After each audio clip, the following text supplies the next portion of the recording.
Great. Okay. Thank you for your patience. Good evening, everyone, and welcome to the New York Studio School's Fall 2022 Evening Lecture Series.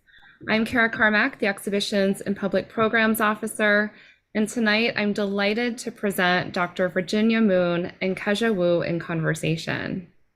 Before we begin, I'd like to note that the New York Studio School Evening Lecture Series is free to the public with support from the New York City Department of Cultural Affairs in partnership with the City Council, the National Endowment for the Arts, the Robert Lehman Foundation, and many individual contributors like you.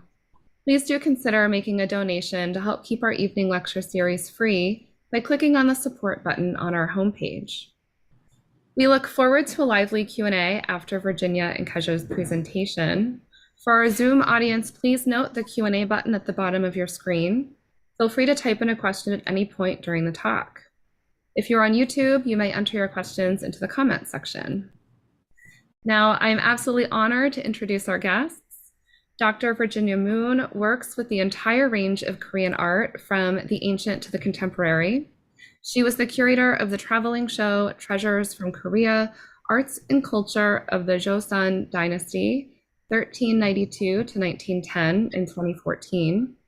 Unexpected Light, works by Young Il-an in 2017. Beyond Line, The Art of Korean Writing in 2019, whose catalog was recognized by the George Whittenborn Memorial Book Award for National Museum Publication Excellence. This year, Moon curated an intimate show of large works by contemporary ink artist Park Dae-sung, Virtuous Ink and Contemporary Brush, as well as the first major show on modern art outside of Korea, The Space Between, the Modern and Korean Art, undeniably one of the most transformative and critical eras in Korean art hidden history.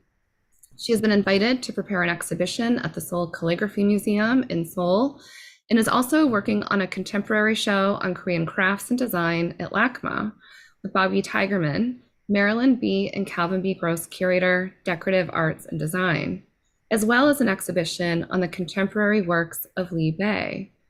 In addition to her many publications, she's currently at work on one focused on LACMA's growing Korean permanent collection. Kejia Wu is a columnist for the Financial Times Chinese edition and a trustee of the New York Studio School. She authored the European Fine Art Foundation's Art Market Report in 2019 and A Modern History of China's Art Market, which will be published in early 2023 by Routledge. Kejia was awarded Art Market Observer of the Year by ArtReview Asia, Leap Magazine, and the art newspaper China Edition in 2019. She was a member of the faculty at Claremont Graduate University in Los Angeles and Sotheby's Institute of Art in New York, and has lectured extensively around the world. Previously, she oversaw Asia projects and strategy at Sotheby's in the office of the CEO while based in New York. Prior to moving to New York, Kejia worked in Asia for more than a decade, advising various art organizations, including the British Museum, Victoria and Albert Museum, the first Gerhard Richter retrospective at the National Art Museum of China, the Chinese Pavilion at the 53rd Venice Biennale, Art Dubai, and Art Singapore.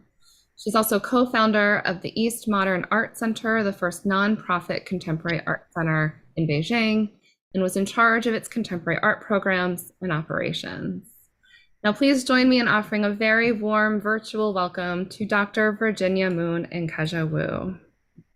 Thank you, everyone. Thank you, Kara, and for all the staff at the Studio School for making the event happen. Welcome to the evening lecture, everyone. So it's a great honor to have Virginia speaking at this New York Studio School virtually. And I would like to start by talking a little bit about how exciting the show is. So the show was previewed already by the art newspaper in December 2021 as the most exciting exhibition around the world in this year, one of the major highlights. And Jason Farago of New York Times in September this year commented that the space in between is such an important show because it will introduce American audience to nearly 90 artists. Many of them had never had any exhibition in the United States. And it's a very important modern period that all of us need to learn, especially when Korean art become a global cultural supremacy.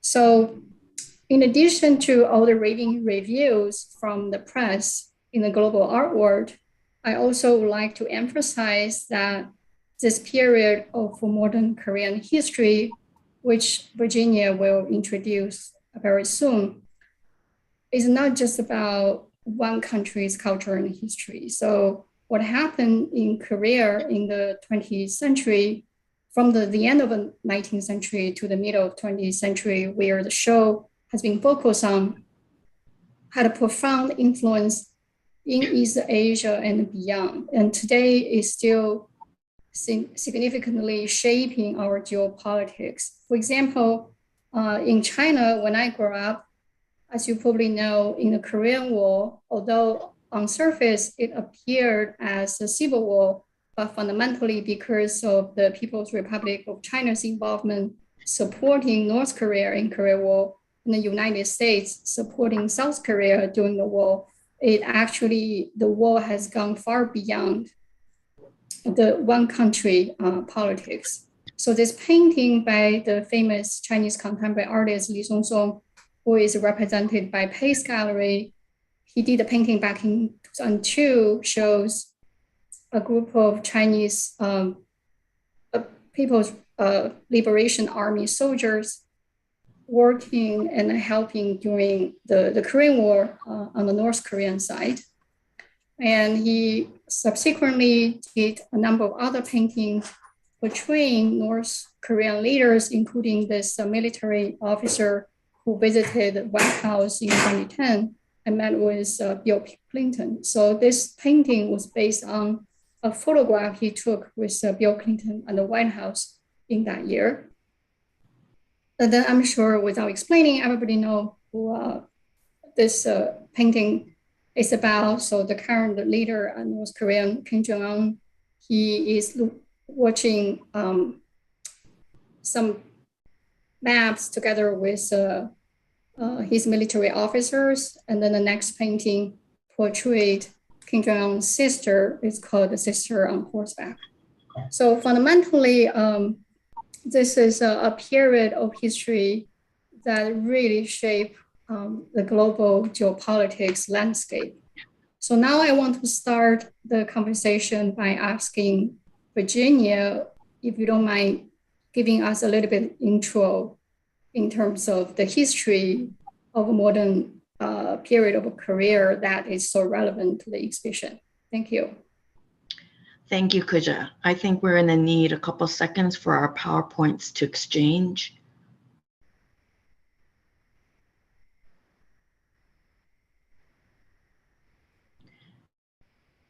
Great.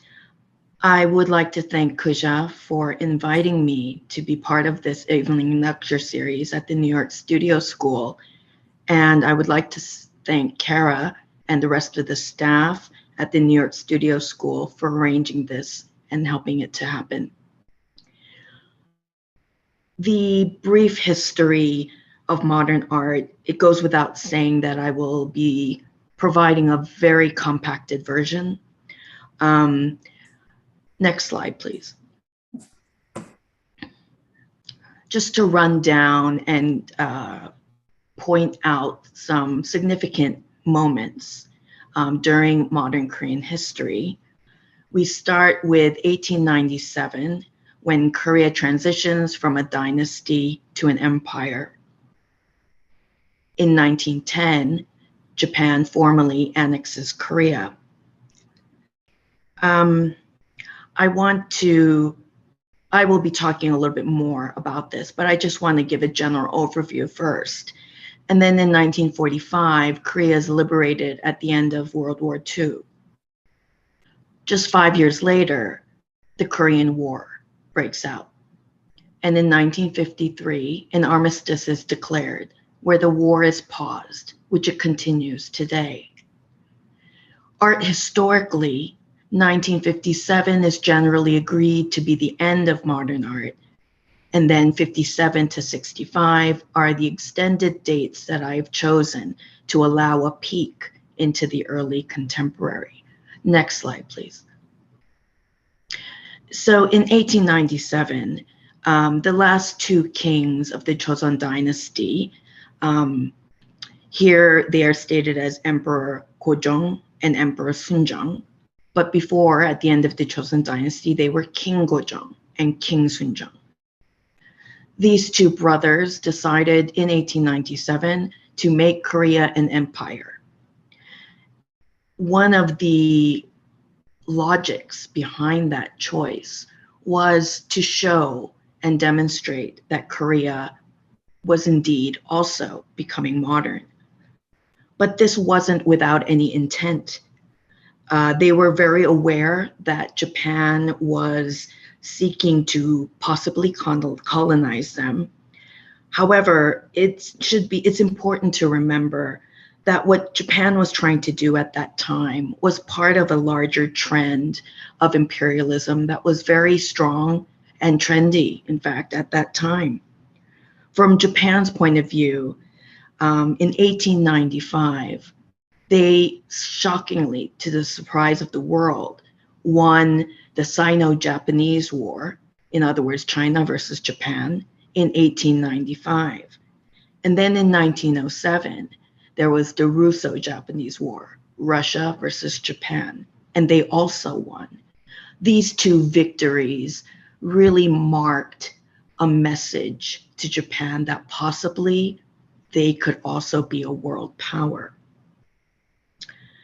So these efforts to protect Korea by these last two kings who became emperors, needless to say, was a little bit too little too late. But I just wanted to point out in this PowerPoint slide that what it did was that the imperial family invited Japanese photographers into Korea to document the changes, the modern changes, such as Western wear. And it's not shown here, but things like the use of electricity, like a dinner, complete dinner set, very, very superficial changes. But these superficial changes were documented by photography. As a result, it also added to changes in painting. But again, I digress. Next slide, please. So indeed, in 1910, Korea was officially annexed by Japan in 1910, making Korea a colony of Japan. What that did and what the intentions of that colonization, broadly speaking, was to make Korea part of Japan, and to do so to completely obliterate anything Korean culturally, nationally, in order to make them Japanese citizens. Ironically, these steps to obliterate who the Koreans were actually served to strengthen their sense of national identity. Next, please. In 1945, with the end of World War II, Korea was liberated from Japan, making it 35 years of colonial rule. 5 years later, the Korean War broke out in 1950. Really, some people do refer to the Korean War as a civil war. Indeed, it was brother versus brother, not unlike the American Civil War. But we really know today that it was a war between US and Russia. The war ended in 1953 as in an armistice. Like I mentioned before, it's a pause in fighting, leading to the most hostile division at the 38th, around the 38th parallel, dividing the country into North and South. At that time, because of America's role in negotiating this armistice, America very much became Korea's hero.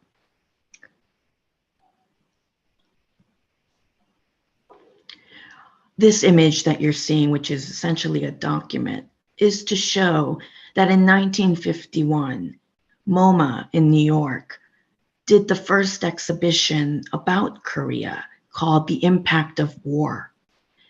It was curated by Edward Steichen when he was a curator there. And this was the first introduction of Koreans to the US. But the title indicates they were all images of war. So this was the first introduction of Koreans to the US.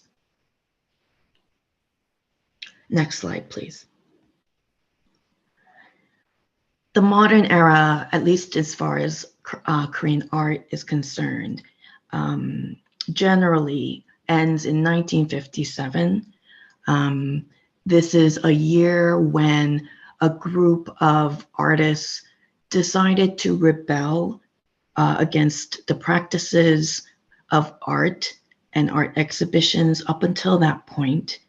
And they rebelled by hanging, displaying their works all along the perimeter of a brick wall of the Deoksugung Palace, which is located very much in the heart of Seoul and across from City Hall. These actions were interpreted and then defined to be the spirit of contemporary. So the show extends after 57 until 65. 1965 is a somewhat subjective year that I chose so as not to go too deeply into Tansekwa and the Minjung art, but I want to give a little peek into the flow from modern to contemporary, very much since there are issues that are born during the modern era that continue to Korean contemporary today.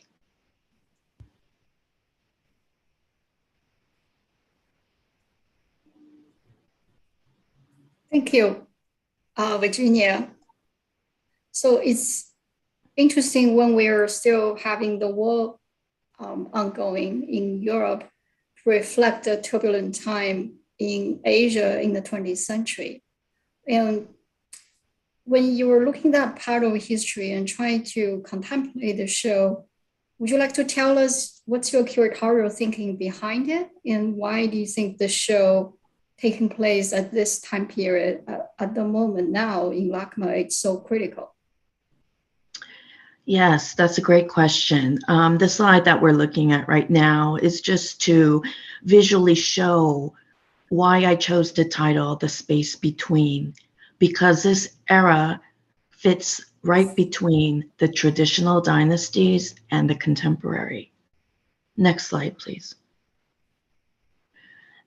Just two installation shots to show. This is the title wall of the show.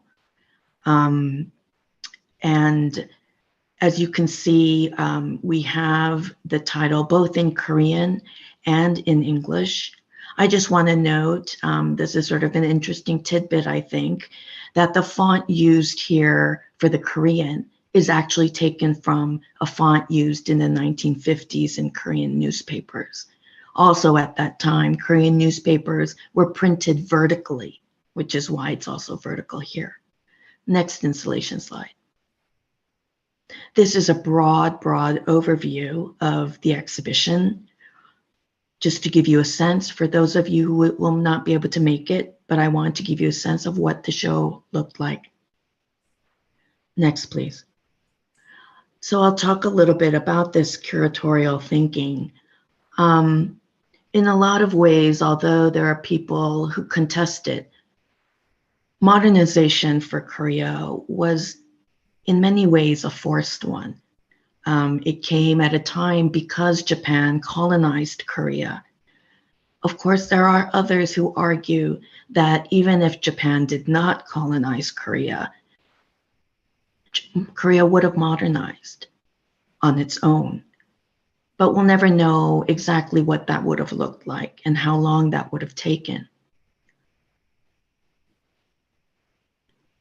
The reason why modern art in Korea is resurging, or frankly, yes, resurging now, has to do with how these works came together. You have to understand, or one has to understand, that the modern era had the colonial period of 35 years and the Korean War from 1950 to 53, two major challenging situations in a very compressed period of time. It was only in the late 90s. After all, in Korea, officially, Korean art history was offered in colleges in the 1980s. And in the late 1990s, the National Museum of Modern and Contemporary Art wondered how much or how many of the modern works remained or survived. In order to figure this out, they did a really unusual, they took the unusual initiative of calling out to now South Korea and offering, if any of you have any modern works in your possession, please bring them to the museum where we will keep it for longevity and we will conserve them. This idea is very familiar to those of us in the West, but in Korea, even by the late 90s, this was a completely new concept, an unfamiliar one. So it took time to convince individuals, and we're talking about friends, families, people who just found value in these artworks, who protected them during these challenging times. Eventually, an inventory was created, and this was the first time the country, the museum, could see what had survived. Because of this, in the last 10 years or so, we are seeing galleries and museums very much focusing on works from this period. Naturally, this is very exciting to bring out and share. The thing is, in Korea, very much most of the exhibitions and gallery openings and exhibitions that I've seen and that I know of focus on the paintings only. This means oils and inks. In a way, this is not a surprise, because in the previous Joseon Dynasty, the dynasty prior to the modern era, it was only the paintings that were considered fine art. And to me, this is a residue that in the modern paintings were also privileged as an art form.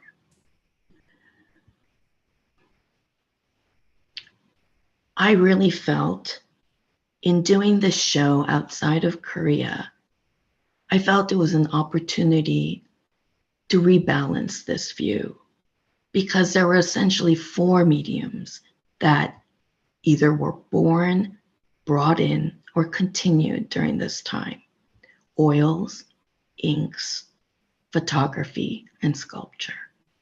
I wanted to bring all of them together, again, not a novel idea in the West, to really bring out my firm belief that if you're an artist in Korea at this time, you are very curious to see and talk to other artists, regardless of the medium they practice in, to see what are you doing with these foreign ideas that are now coming into the country.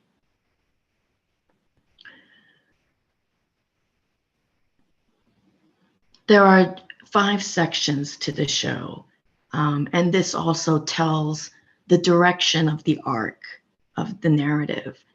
We start with the modern encounter in 1897. where in a large quantitative and a somewhat official way, Korea encounters the outside world and engages. The next section then is, well, what did the artist do with this? How did they incorporate it, the changes? So the modern response. Then we have the modern, yes, it is true that you're seeing a gray screen for now, because I don't have images for these, what I'm saying, talking about at the moment. Thank you. And then we have the modern momentum, which I would say is the peak of the modern arts produced. And I say peak in the sense of, by this point, artists now have gotten used to different mediums and ideas. And now they're really thinking about what they want to do with it in their own way. The show also includes a section on the pageant, what I've titled The Pageantry of the New Woman. In Korean is 신여성. And the New Woman movement, it's too strong of a word to use, really trickles throughout this modern time. One could first think about it as Korea's first feminist movement, but in many ways, that's not a right description. This did allow women to get an education for the first time in the country, but all these ideas were promoted by men. I'll talk a little bit more about that when we talk about that section. And then finally, in the fifth and last section, it's called Evolving into the Contemporary. I thought it was very important to not just stop at 1957 and offer modern art in a box, because we all know that you don't get up one morning and decide to be contemporary. It was important to me to show the continuous stream of art changes and making from 1957 to a small peak in up to roughly 1965, to show the continuation and the issues that continued at that time.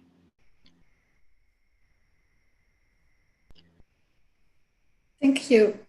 And this is a huge responsibility. So when you're looking at the theme and then the different approaches, so how did you select the artists?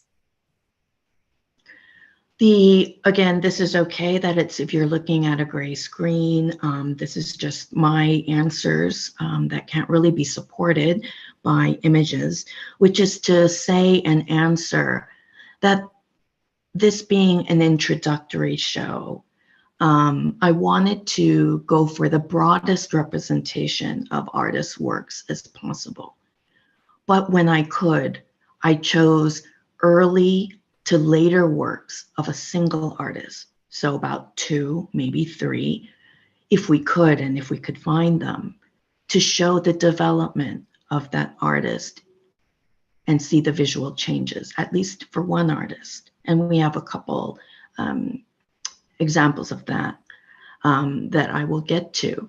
But I would step back and also say that one of the biggest challenges in doing this show was not only the logistics of getting the works to the US, because of the 131 works, nearly 98% have left Korea for the first time. That was a challenge. But the bigger challenge to me, conceptually, is this is one of the most complex, challenging, emotional, and visually compelling times in Korea. How do you show that in an exhibition space? How do you address and bring out the different layers, just to even simply say politically, artistically, and historically?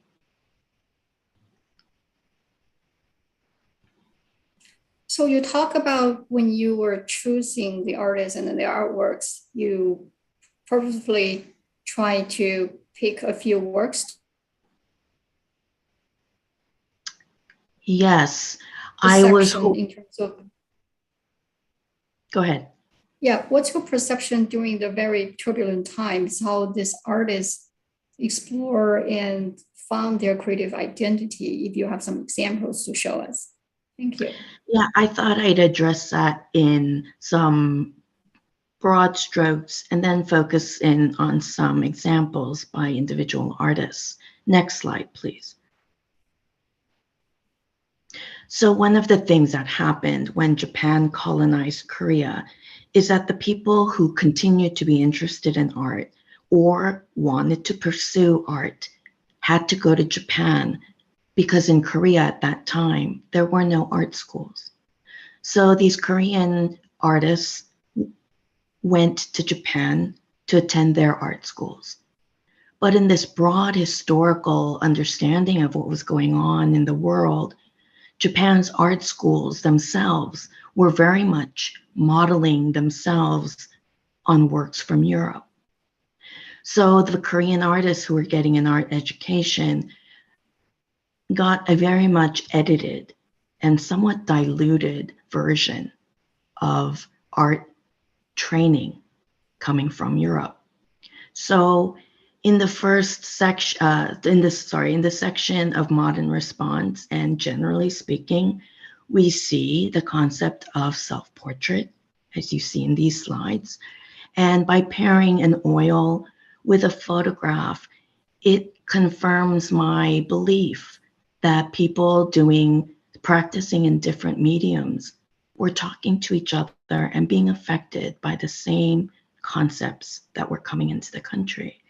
Next slide, please. We also have Ko Hee-dong in the center. This is his self-portrait, very casual.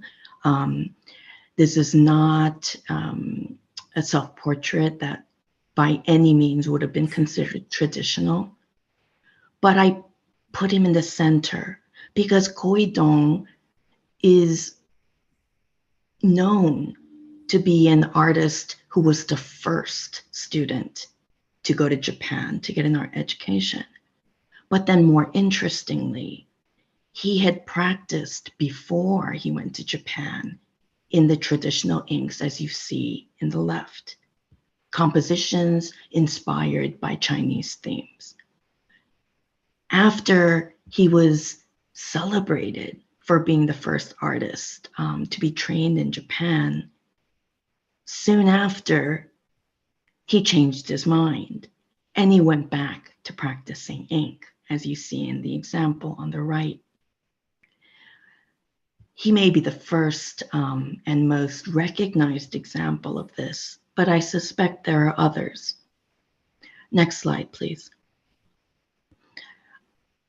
The introduction of nude was very much part of academic realism.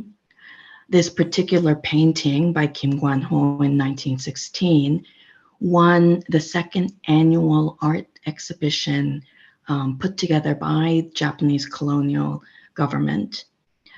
Just a brief note about that. Like in Europe, these were annual art exhibitions, which were really competitions.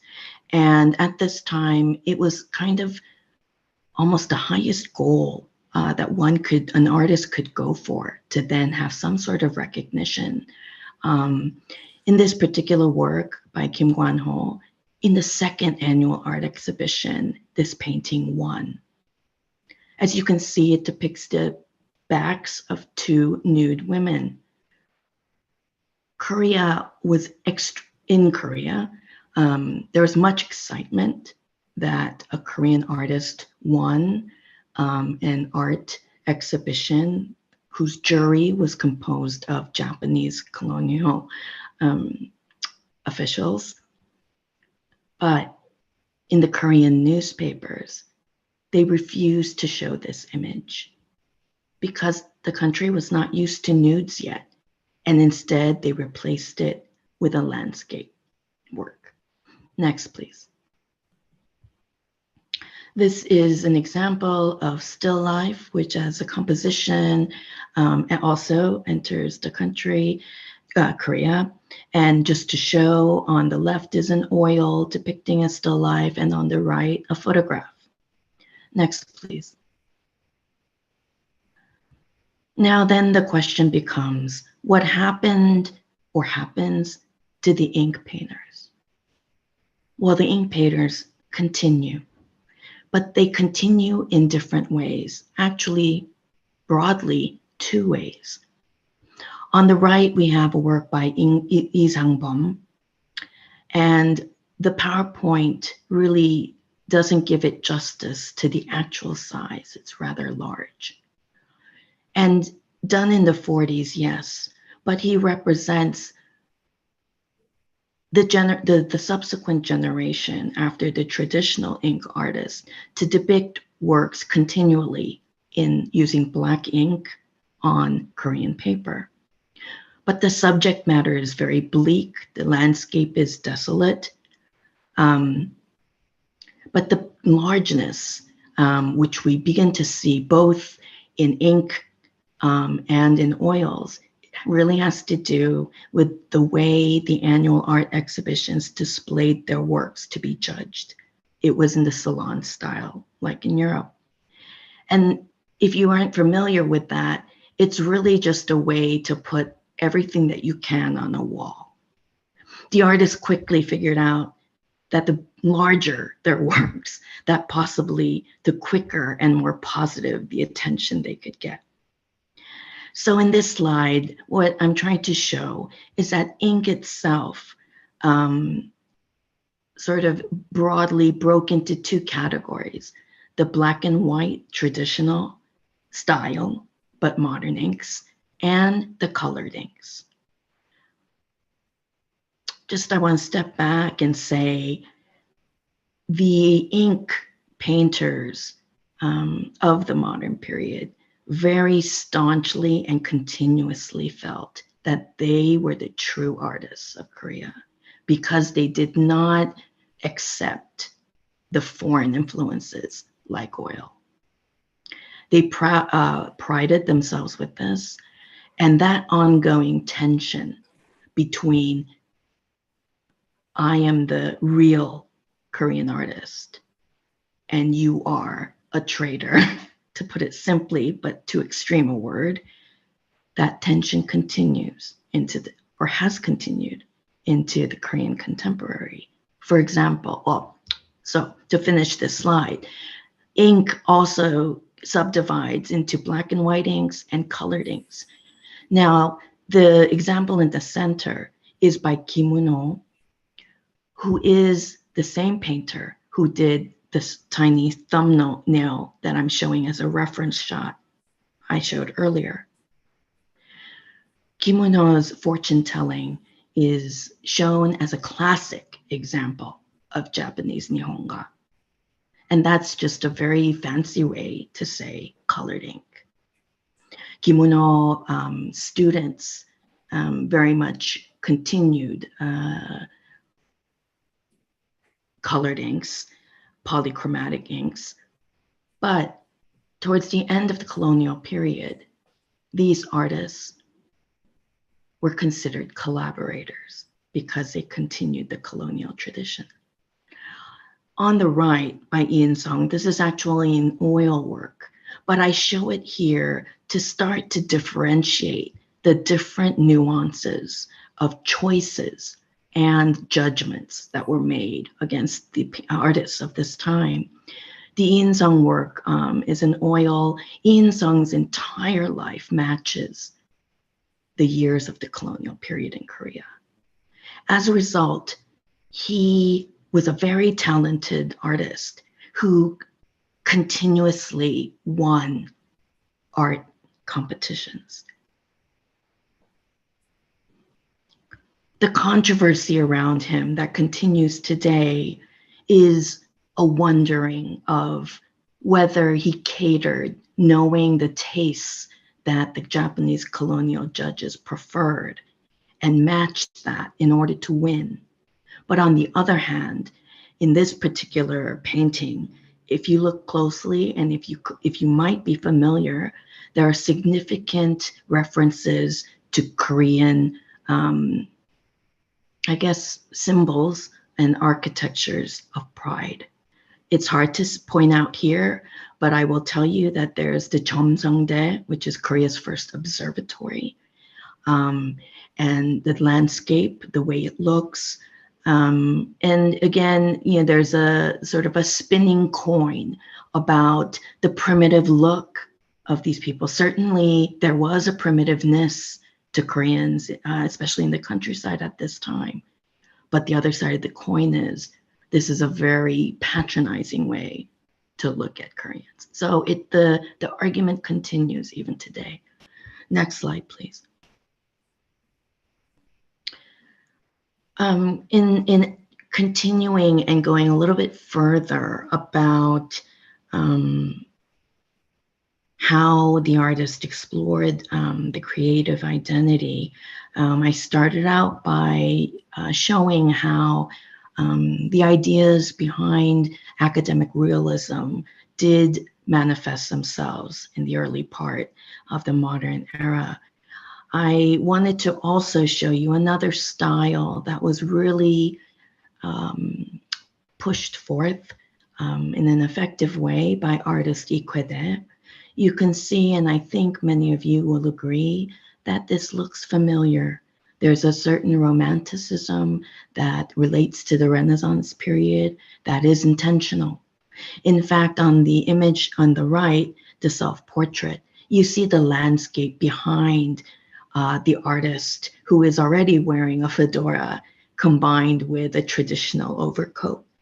But the landscape that you see in the back was inspired by the landscape you see in the Mona Lisa, which Ikwede would have seen in magazines, not in real life. Just want to make sure, this is a very interesting artist, and I want to make sure I've answered the question. I will just add a sentence or two here, that if you notice, these two works were done around 1948. That is smack in the middle of the end of the colonial period and the beginning of the Korean War. This was a chaotic time, but also a very politicized time as well. Ikede, like many families at that time, would leave their families, wife and children, in what they thought was a temporary safe place on the peninsula. And the men would explore other areas for a firmer, safer place to settle. Many families did this. In fact, my grandfather did this. And he was from the north at that time, not North Korea politically, but from the north. And he came down to the southern part. And I was born in the US, and that is how I came to be. But in Ikwede's case, when the Korean War started, the US Army arrested him, but they gave him a choice. They said, do you want to go to the northern part, or do you want to go to the southern part? And even if Ikwede was separated from his family, he said he wanted to go north, which was the choice for many thinkers, intellectuals, and artists. But the silver lining is that his wife and children held all his works. And that is the only reason why we can still see them today. And to borrow his works, one has to ask the family personally. Thank you. You can go on. So do you want to talk about this page, the slide we are looking at? Yes, this actually gets to the specific examples or specific artists and what they are doing in terms of exploring their creative identity at this time. These four works are by one artist, Lee Eun-no. He is primarily an ink artist, and the three works on the left are done in ink. The work on the right is sculpture, wood sculpture. I won't go into these works right now, but I show these four because each is so completely different in style. And to me, Lee Eun-no is and was one of those painters who really liked to explore everything, and he was good at everything. So I just want to show this example. Next slide, please. All these works are by Kim Wang-gi. We start with Rondo in 1938. The two works in the center were done during the Korean War, and the one on the right is done in the early contemporary period. But when we see this as a continual stream, we start to see, I mean, I know it's only 4 works, but this gradual embracing of foreign ideas. But Kim Wang-gi very much lands and continues the spirit of abstraction. In the center 2 works, I mentioned earlier that it was really a challenge to figure out how to display, how to choose works in the exhibitions to really give that sense of what was going on in the country when these artists were practicing. So in these 2 works in the center, Jars and Women and Refugee Train, these 2 works are very much enjoyed by Korean citizens in Korea. But I want to point out that if you see on the left side of Jars and Women, there are these very small green tents. These are actually refugee camps because this scene takes place in Busan, the city of Busan, which is the southernmost city in the peninsula. During the Korean War, all the families that could would try to escape and make their way to Busan, the furthest point away from the most active fighting in Seoul, which was closer to the 38th parallel. And the work below it is Refugee Train. Yes, it looks, okay, for lack of a better word, I suppose, cute and appealing, but actually it's a depiction of the train that was constantly moving between Seoul and Busan to carry families to a safer place. Next, please. These 3 works are by artist Park Soo-gun. Park Soo-gun's significant and characteristic style is shown in the 2 works on the right. I wanted to show the work on the left, which is actually one of his earlier works. Such a difference. So this is where I tried when I could to choose an early work by an artist and then the style that they settle in and that they are known for. I will just quickly say I get a lot of questions about the texture. These are oil works on the right, and the texture comes from constantly rubbing multiple oils over the canvas and creating that sort of beaded texture by constantly rubbing it. He did this because he wanted the look of granite, the stone granite. And he did that because granite is the largest quantity in Korea. And so that was a reference to a nationalism pointing to the country, but also Park Soo-gun consistently and always focused his subjects on agricultural scenes of children, of women and men of farmers, women doing laundry, etc. Next. I show this work, Yu Yong-guk, he belongs in, or I've put him in the evolving into the contemporary section because I mentioned earlier that after 1953 with the armistice, America was considered very much the hero. And the Korean artists very much embraced the art trends in America, which at that time was abstract expressionism. Yu Yong-guk, his entire career was consistently about color, shapes, and abstract expressionism. I mean, you know, artists change, like I've shown you before, but Jung has been consistent. The next slide, please. In this slide, although I pair it with a sculpture, it's to say that both Park Seo-bo and John Pei were very much at this time influenced by the other side of abstract expressionism, which is the European version, art informel. These works both very much and completely embrace those ideals. In fact, John Pei's work, this is one of his first metal works, and he told me he was trying to put in every idea contained within art informel in this one work. Next, please.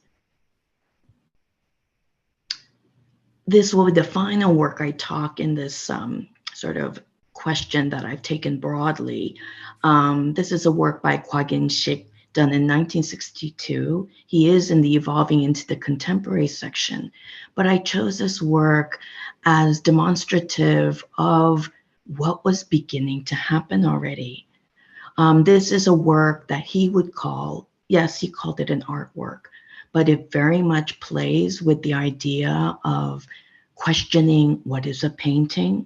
It's a two-dimensional work that is hung on a wall, but it is made of glass and it's been cracked.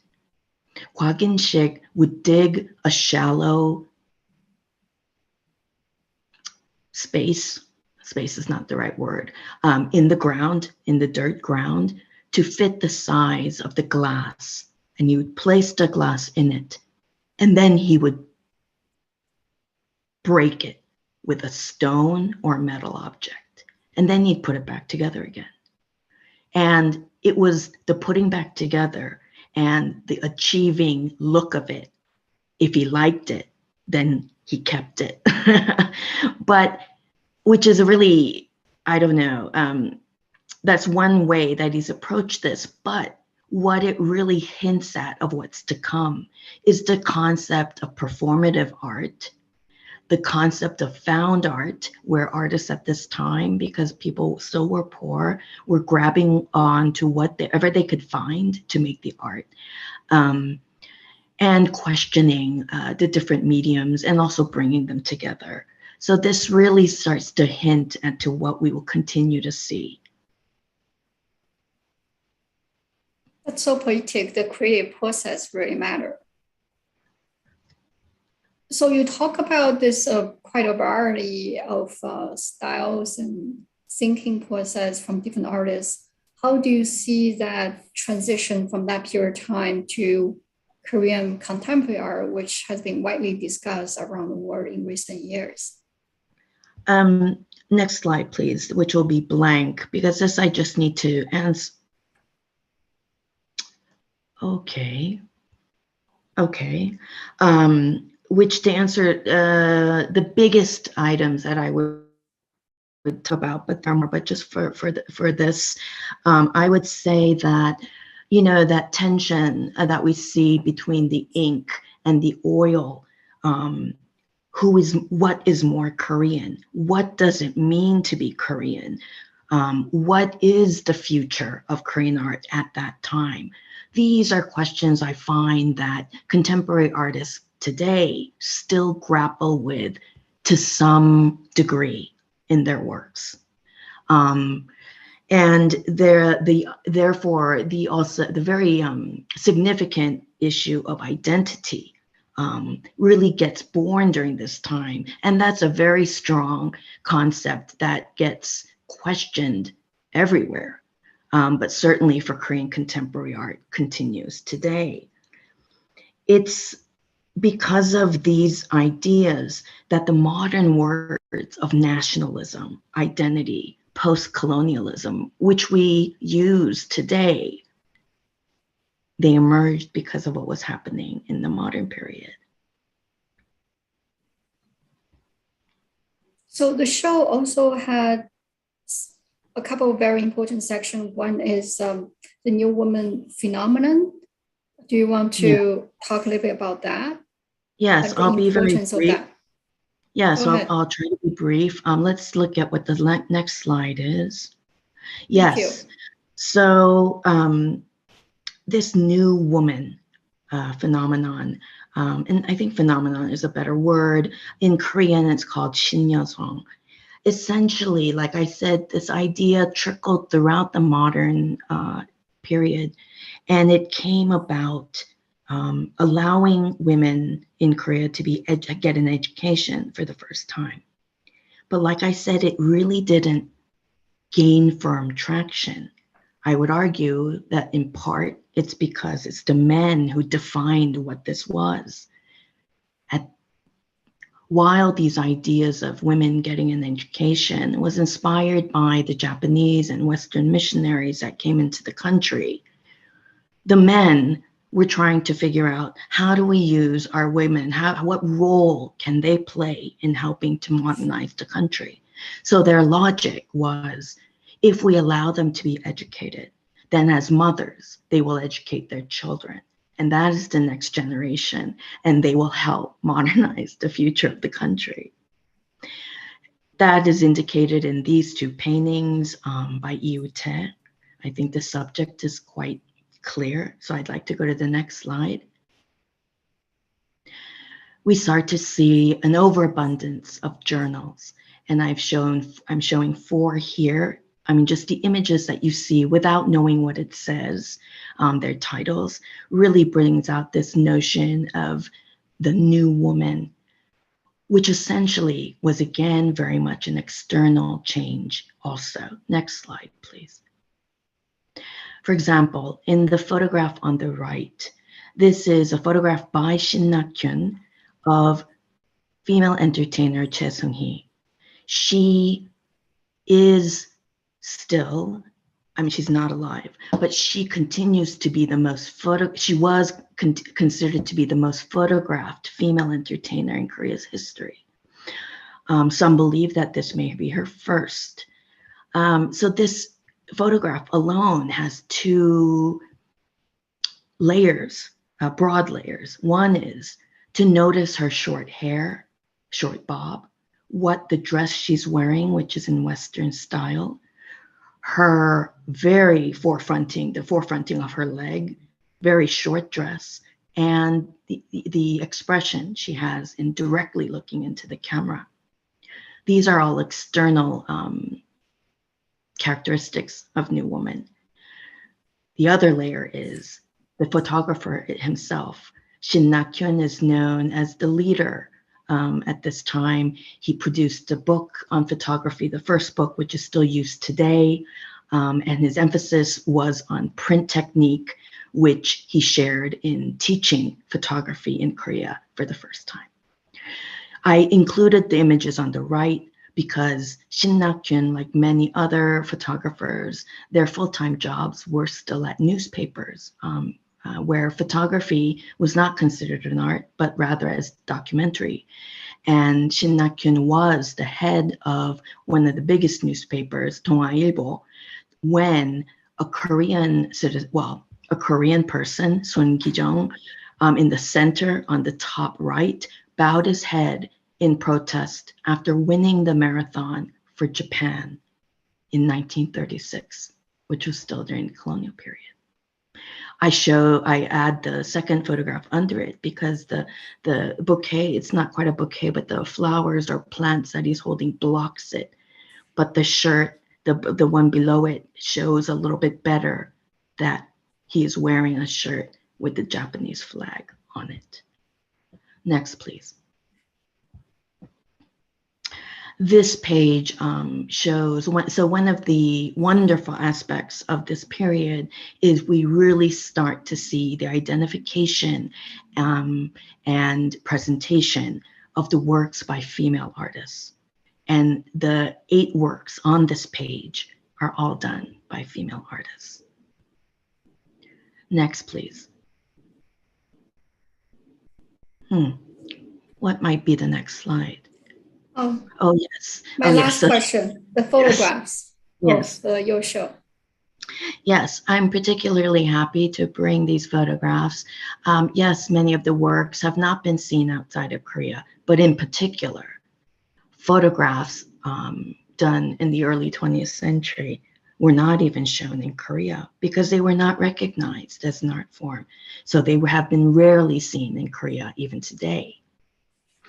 I will just say that broadly speaking, many, like I mentioned, many of these photographers had newspaper jobs, but the explorations that they did on their own time falls into three general themes. One would be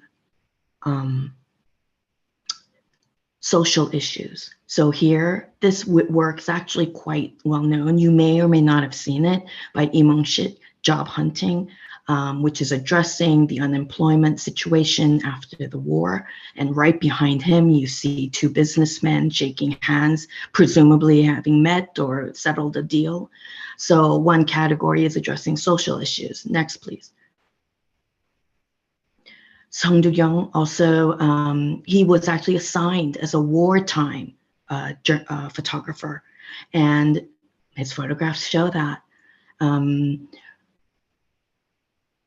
Next, please. Min Chung-sik starts to explore art photography. I'm only going to talk about the top one.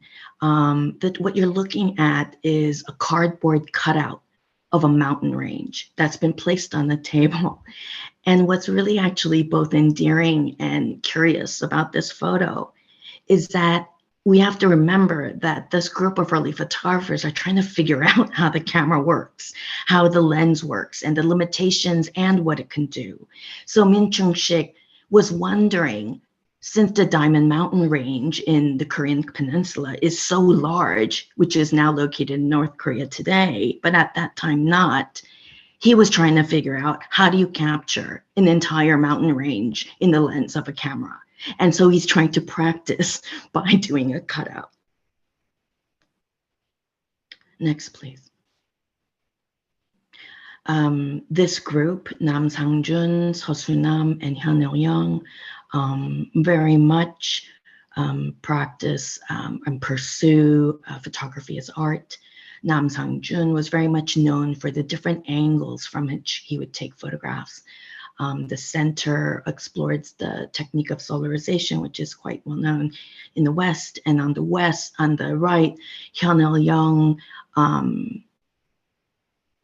he's an interesting one. He was a documentary photographer, or rather worked for a newspaper, but then after the war, he was accused of being a communist. This traumatized him.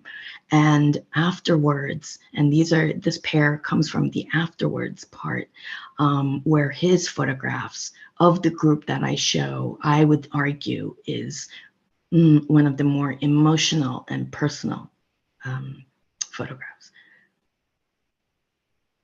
Next, please.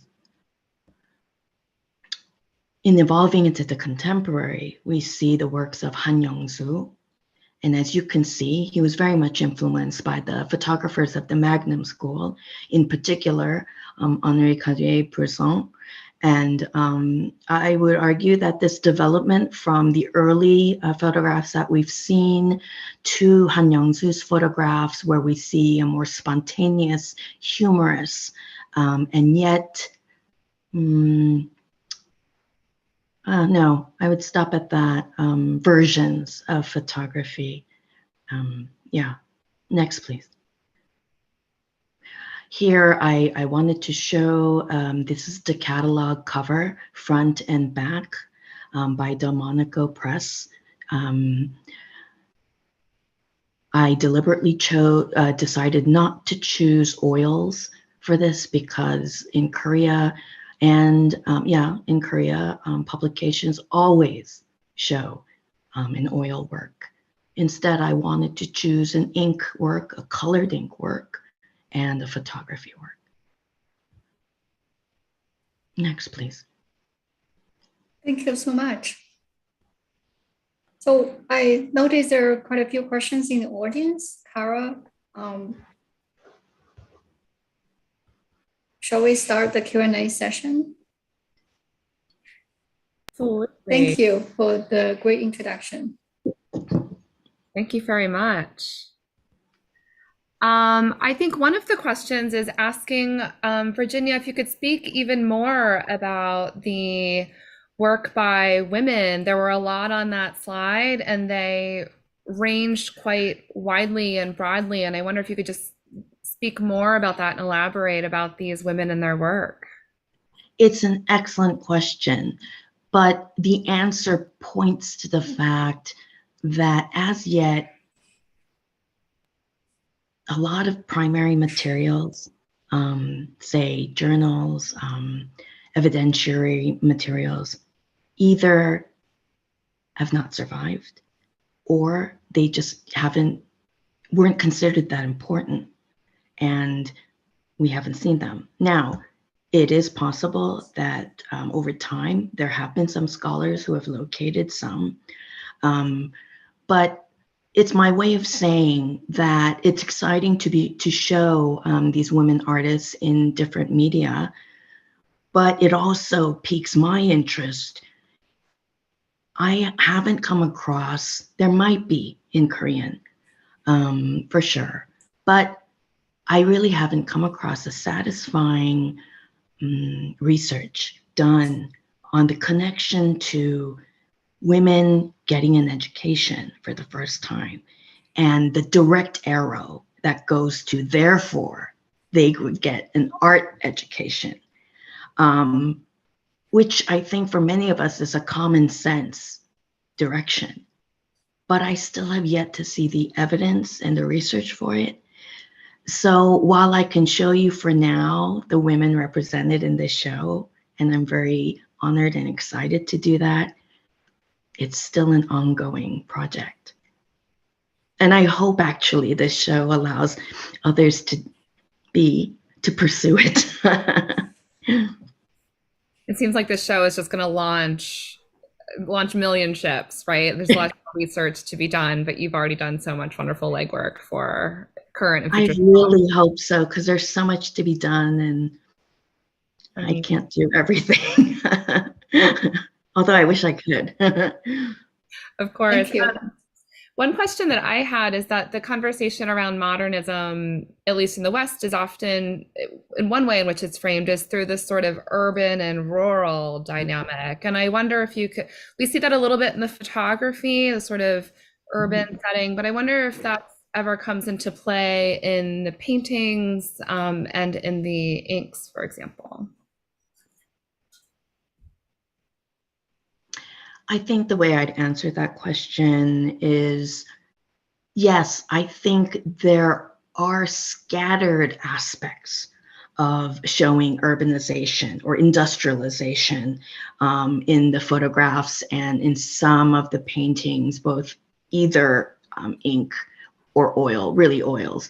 And certainly showing the advances or the continuation of agriculture as seen by inks.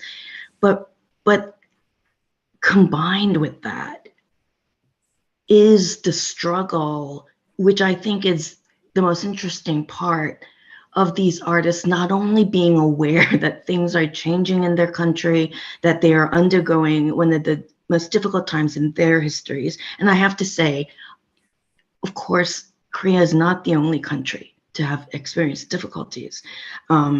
But in every country, there has been struggle to modernize. And I think in Korea's case, in addition to those signifiers that you mentioned, there is definitely the question and struggle of, what do I do with all these ideas and mediums that are coming in? Do I let what I know completely go?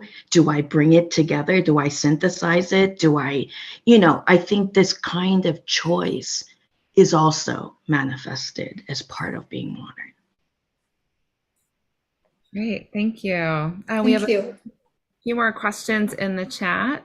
One of our audience members says that she's actually sitting with someone right now on Zoom who attended Hongik University in Seoul, which was founded in the 1950s. majored in art history and was wondering if you know the school, if there's anything you'd like to say, or if you have any thoughts on that particular program.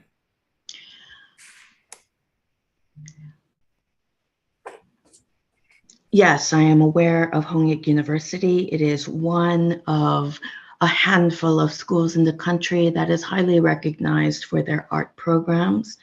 There are many graduates, artists that are quite well known in Korea today. I'm not going to name names, but there are. And there are also professors who teach there that have been part of the group that have understood that their work we need translations so that many other people outside of Korea can engage in this discussion. Thank you for the question. Great. We have another question that is thinking or looking at the, pardon my pronunciation, please forgive me, Lee Code group for circa 1948, which was very Western, influenced, and Hillary in the question, the Q&A, is noting that there's this bunching of action figures, Michelangelo inspired, and also thinking about Korean celadon ceramics from the 12th century in China, which she thinks is sort of an example of Korea learning from other cultures early on, emulating the work of these other cultures and taking it to someplace else. And so the question is, you know, all art does this in a way, but is this particularly apparent in Korean art history? Yeah, I would actually slightly modify some of that. Yes, Ikode's group 4 seems to be more embracing, I guess, of Western styles. He was known, I don't remember now if I mentioned, but he was known to be an expert of human anatomy, the body, depictions of the body and the face. But in Kim Won-gi's Jars and Women, when you talk about the jars featured there, those shapes, and especially what we have named the moon jar, is very associated with Korean pottery, actually. So also in the case of Kim Won-gi's works, he is known as someone who very much worked hard, and yet he was so talented to do it, to combine both these Western ideas and still not forget, not leave behind Korean traditional ideas and weave them in his own modern, abstracted interpretation. Great, thank you. And I think we have time for one final question. And this is kind of, I think, looking at the contemporary moment, do you find, or are you seeing that there's a renaissance in modern and contemporary ink works happening in contemporary Korean art today?